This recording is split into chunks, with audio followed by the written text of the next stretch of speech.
Now the next question is, if we can know about this supreme being as per our capacity and he is knowable, then the question will be how to know God. How do we know about him? Because we have done this before.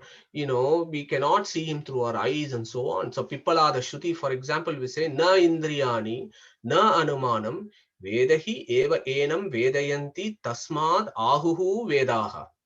So, na indriyani, you can't see with the senses. Na anumanam, you cannot understand him through logic.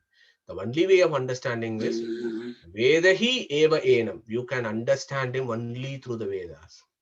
Taittiriya Brahmanam also says this. Na avedavin manutetam bruhantam sarva anubhum atmanam samparaye. It comes in Taittiriya Upanishad.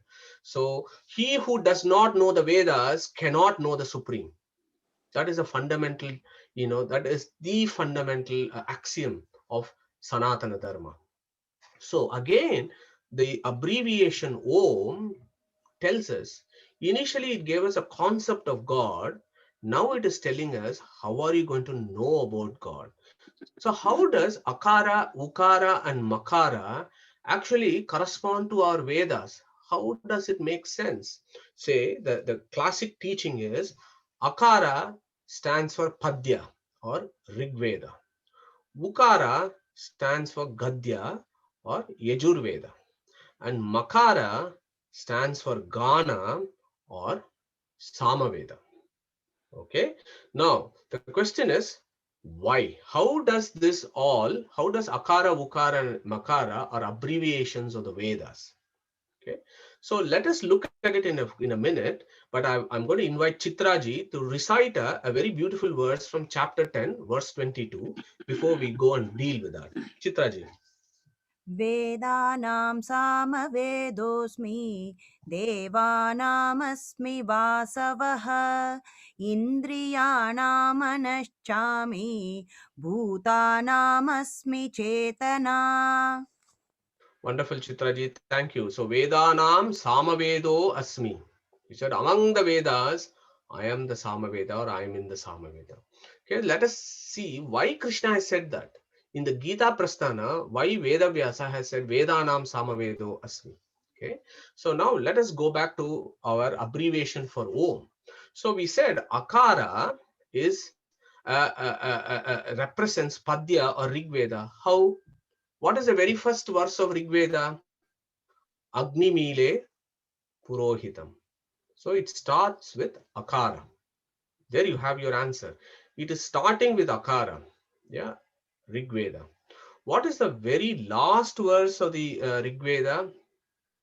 Saha Sati. That is the very last word of Rig Veda. Sati, Ikara. So it starts with Akara and it ends with Ikara. Look at Yajurveda, and I've taken it from Taittiriya Samhita. So as you know, there is Vajashniya Samhita and a Taittiriya Samhita in Yajurveda. So if you look at Taittiriya Samhita, how does it start? It starts with Ishetvor Jetva, Vayavastva, and goes on. So it starts with Ikara. And how does Yajurveda finish? Taittiriya Samhita, how does it finish? Samudro Bandhuhu.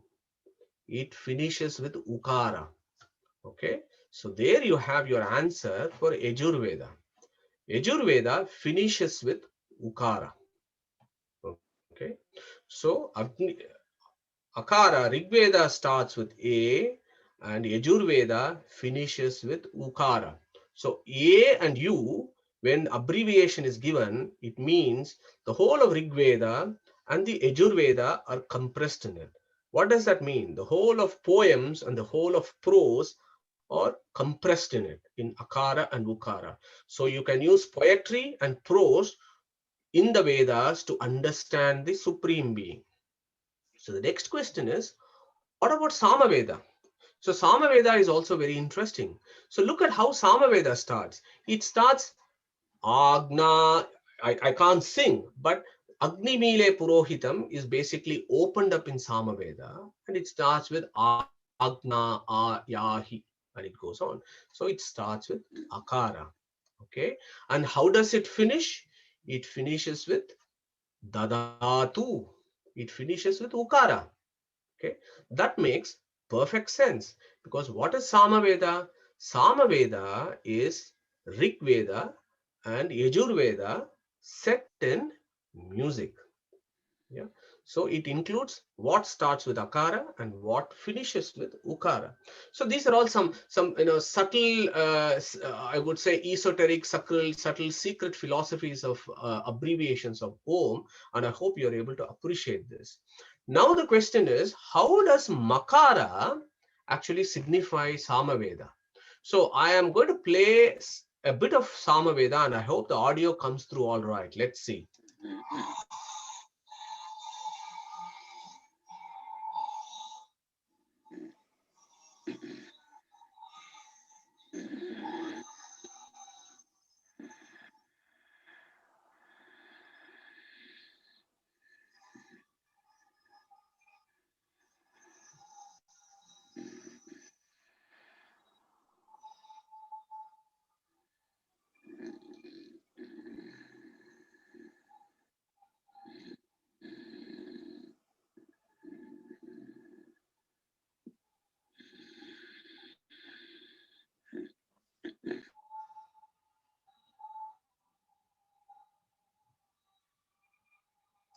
So I'm going to stop there. So what is Samaveda? As I said, Samaveda is music. So when I say M, what it means is which is the music. Yeah. So that Makara stands for music. Yeah. So music is Samaveda. So all of human communication is only when it comes to hearing and listening and reciting, it comes only in three types: poetry, prose, and music. There is nothing outside this. So that is all is the Veda all about. And the abbreviation Om basically captures this. And it says, yes, this chap is unknowable because he is Uttama, but you can know something, and you can know something through the Vedas because that Vedas, Om stands for the Vedas. And of course, in Gita, he said, Vedashta sarve rahameva vedyaha. And in Katha Upanishad, again, the same, Sarve Vedaha Yat Padamamananti. So it all makes perfect sense that he is there in the Upanishads, he is there in the Vedas, and every sound and word of the Vedas is only celebrating him. Now, I want to finish this slide with where Chitraji recited so beautifully and said, Vedanam Samavedo Asmi.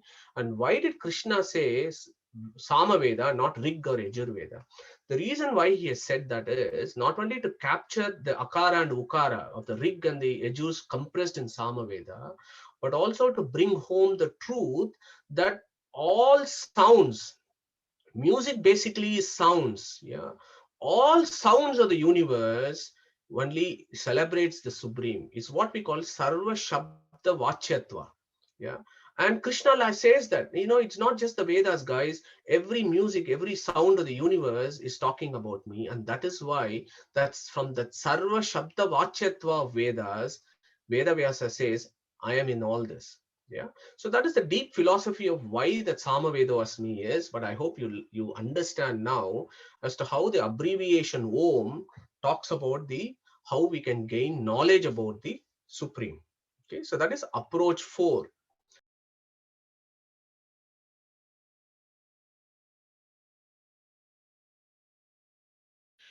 HinduKnowledgeAcademy.com will celebrate Vedic culture and present its philosophies to the modern Hindu in an accessible format. Our ancient heritage is our greatest strength. Through preservation and dissemination, together let us spread positivity in the world.